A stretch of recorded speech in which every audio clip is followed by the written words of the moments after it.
This is the Go Digital podcast, produced by Institut Français du Nigeria and Artec District.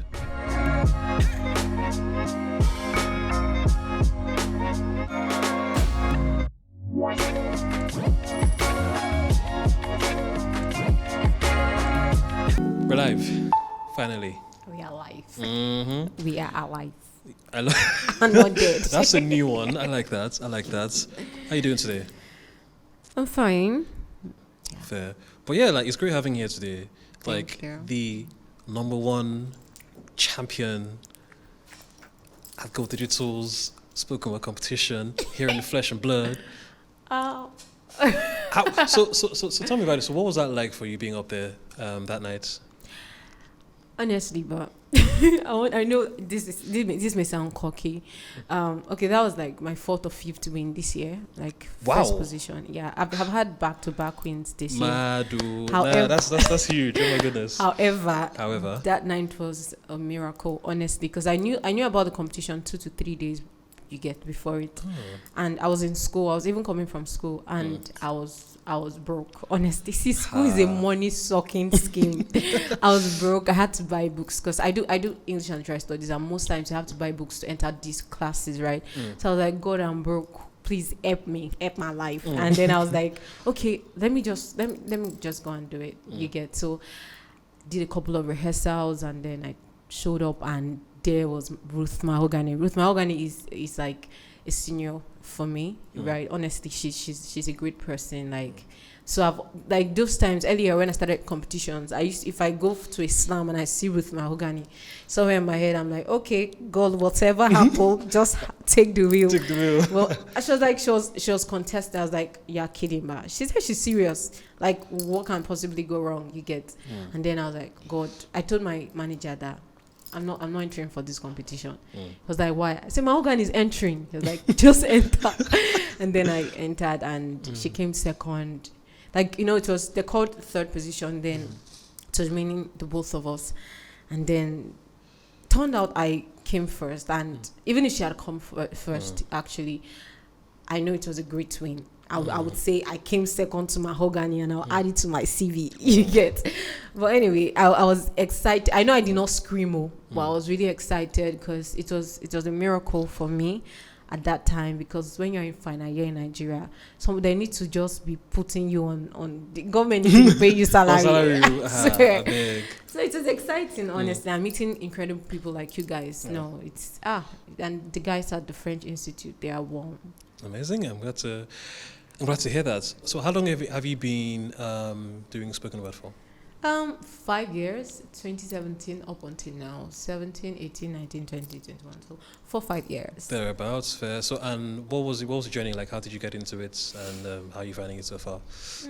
How I got into it was, first of all, let me just say it's God, because I knew in 2016 there were questions in my spirit to God. God, what will I do in my life? I knew I liked to sing. I like to talk. I actually like the sound of my voice. Well, who wouldn't? So, but then there were prayers. I just remember there's this book I wrote. I was reading Roadmap to Success. There are these 5 things you see yourself being in the next 5 years. And I wrote public speaker. I didn't know anything much about spoken word poetry then. Then I just prayed and kept the book somewhere. Then January, I think 1st or 2nd January 2017. I went online, and somebody, a certain fine boy like that, who happens to be my boyfriend right now, wrote a post for a friend, and somebody reposted, shared it actually, and the guy was writing, bars to bars, and then I engaged the post, and somehow this person saw potentials in me and took it upon himself. You could write well, motivational speaker, you can do well with your life and something like that. And they were like a crop of us, of young writers like myself, Corey, we're just, you write, and the Lord is good. He's in my hood. Somebody will now come on the comment section and say, just something like that. Each of our sentences and everything like that. Is that? I said, just finish each of our sentences in the comments. Yeah. And then people that was how it started. My writing started on Facebook. 2017, and so far so good. I don't know. The journey has been a lot of things, exciting. rewarding, I would say, but not as much. There hasn't been a lot of reward compared to how much we put in. Honestly, this is Nigeria. I was talking to a guy yesterday. I was like, "Do you rap?" I don't rap. He asked me if I rapped because I sang and I did spoken word at a wedding. So he was like, "Do you rap?" I was like, "No, I don't rap. Do you rap?" He said, "No, I don't rap. Rap don't sell in Nigeria." So in my head, I'm like, if rap don't sell in Nigeria, what about spoken word poetry? Exactly. Like, we barely feed from this thing anyway. So, but I don't regret choosing this path. So if you just kind of think back to all the poems you've written, would you say there's anyone that's particularly driven by something that you've experienced that particularly shaped your life? I want to say shamefully yes. There's this poem I wrote last year, and it was coming from an abusive relationship I had in my teenage days. Yeah, that's why I feel ashamed. Like, who goes into a relationship in our teenage days? But there was this really messed up relationship. I had. Okay. But others, especially recently, the last 2 years, a lot of my poems have been shaped by what's been happening in the country. Sometimes I don't want to sound angry or frustrated. No, that's fair. So is there a particular experience that you're okay sharing? As an artist, I grew on competitions. Since 2017, there's never been a year that I haven't been to competitions. People don't... I don't know if people talk about it, but I think I want to start talking about what that does. That stuff is... It's as much as it's... People, you hear words like healthy competitions... People don't talk about how much you feel when you go back home. There are a couple of 100,000 here and there, and I took back home, and you hear congratulations, but people don't see how much that messes up your mind. In September this year, believe me, I was preparing for Islam. I could not sleep. Like, I would be sleeping inside that sleep, right? I'm having dreams of being in a competition. There are times that I forget to eat. Wow, that bad? I can be consumed by my need to be better. People don't see these things, and sometimes I like to think I'm blessed. I'm blessed to take something back home. Sometimes you don't exactly win. Maybe you come first runner up, or you have an award, or you get a little cash here and there. So you think it's compensation somehow. However, you begin to question yourself. Who do you write for? Have you devised ways of dealing with these issues? Or is it something that you're still kind of actively working towards?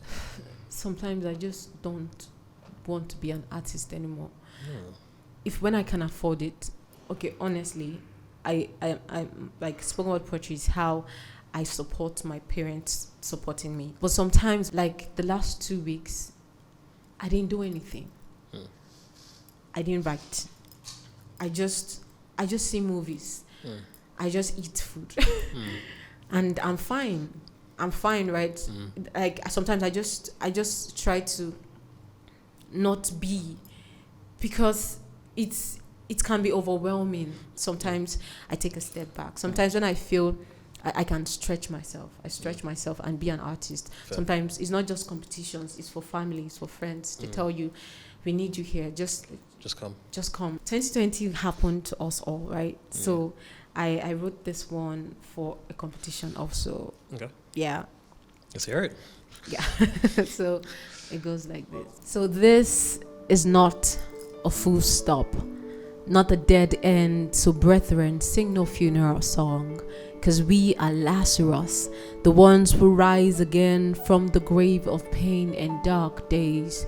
We are rising like the morning sun. We are surging on and fighting strong like the Spartan army. Frankly, winning is an extreme sport, so we stopped to restock the vigor that we lost, but halftime is up and we're back though. It's us versus dashed hopes. See us, the smash life goals like Ronaldo. And though the dream may lead us through dark roads, where we flag bright hopes everywhere we go. Yes, we know that we can't win alone, but the love of our family back home is our backbone. Last, we no one for their hand, so like fast cars, we move. Wow. That's amazing. That's amazing. Wow. How How long did it take you to cope with that? I think about a week or two. About a week or two. Wow. So how long does it typically take you to write a piece in general? It depends. Sometimes it takes me 2-3 days. Like this piece, we went to the studio like 2-3 times, right? I remember before, like, so okay, I recorded and I sent it to my mentors, and they listened to it and okay, it's cool, but it's not real, it's not you, or it sounded like you're trying to be one of those hip hop artists and all. And I was frustrated. I was tired. I was broke because it's not cheap to go to the studio. So I had to go to the studio again, and I was crying that day. I was crying. I don't know. I just felt overwhelmed. You would think because they said you should go to the studio would make me cry like my father died, but I was crying, and my momsy called and my sister called and was asking me. I just said I was tired because I was planning my concert like 2 weeks before.